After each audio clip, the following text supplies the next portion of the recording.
নীরব সামরিক কারখানার ভেতর ঘুরে দাঁড়াচ্ছে নতুন অস্ত্র, সমুদ্রের গভীরে বিশাল সাবমেরিন, আকাশে চোখ রেখে চলছে আরেকটি ক্ষেপণাস্ত্র পরীক্ষা।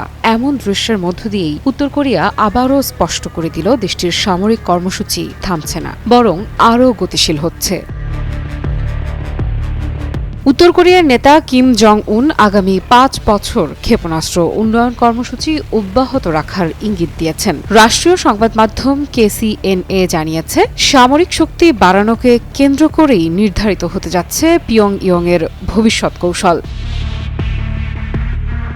KCNA-র প্রতিবেদনে বলা হয়, ২০২৫ সালের শেষ প্রান্তিকে কিম জং উন দেশের প্রধান সামরিক সরঞ্জাম ও গোলাবারুদ উৎপাদনকারী শিল্প প্রতিষ্ঠানগুলো পরিদর্শন করেন। সেখানে তিনি বলেন, যুদ্ধ প্রতিরোধ সক্ষমতা নিশ্চিত করতে ক্ষেপণাস্ত্র ও গোলা উৎপাদন খাত অত্যন্ত গুরুত্বপূর্ণ। শক্তিশালী সামরিক প্রস্তুতি ছাড়া দেশের নিরাপত্তা সম্ভব নয়, এমন বার্তাই দেন তিনি।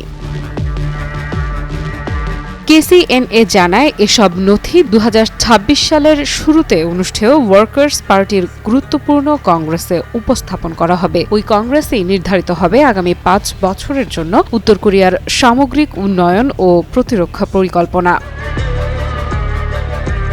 এর আগের দিন আরও শক্ত বার্তা দেয় পিয়ংইয়ং। কিম জং উন তার কন্যাকে সঙ্গে নিয়ে একটি ৮৭০০ টন ওজনের পারমাণবিক শক্তিচালিত সাবমেরিন নির্মাণ কাজ পরিদর্শন করেন। পাশাপাশি তিনি দীর্ঘ পাল্লার ভূমি থেকে আকাশে নিক্ষেপযোগ্য ক্ষেপণাস্ত্রের পরীক্ষাও তদারকি করেন। এসব কার্যক্রম উত্তর কোরিয়ার সামরিক উচ্চাকাঙ্ক্ষাকে নতুন মাত্রায় নিয়ে যাচ্ছে।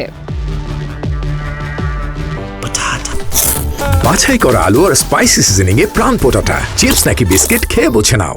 একই সময় যুক্তরাষ্ট্র ও দক্ষিণ কোরিয়ার মধ্যে পারমাণবিক সাবমেরিন সংক্রান্ত চুক্তির তীব্র সমালোচনা করেন কিম জং উন। তিনি একে আঞ্চলিক নিরাপত্তার জন্য হুমকি এবং পিয়ংইয়ং এর সামুদ্রিক সার্বভৌমত্বের লঙ্ঘন হিসেবে উল্লেখ করেন। তার ভাষায়, এই চুক্তি একটি আক্রমণাত্মক পদক্ষেপ, যার জবাব দিতে উত্তর কোরিয়াকে প্রস্তুত থাকতে হবে।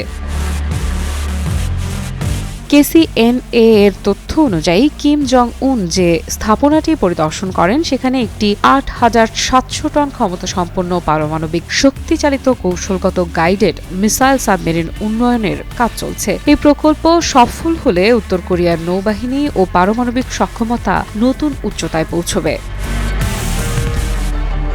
সব মিলিয়ে কিম জং উনের সাম্প্রতিক বার্তা স্পষ্ট। পিয়ংইয়ং সামরিক শক্তিকে কেবল ধরে রাখছে না, বরং পরিকল্পিতভাবে আরও বিস্তৃত ও শক্তিশালী করছে। আঞ্চলিক নিরাপত্তার সমীকরণে এই অগ্রগতি যে নতুন উত্তেজনা ডেকে আনতে পারে, তা এখনই আঁচ করা যাচ্ছে। আফরিদা ইফরা, নিউজ 24।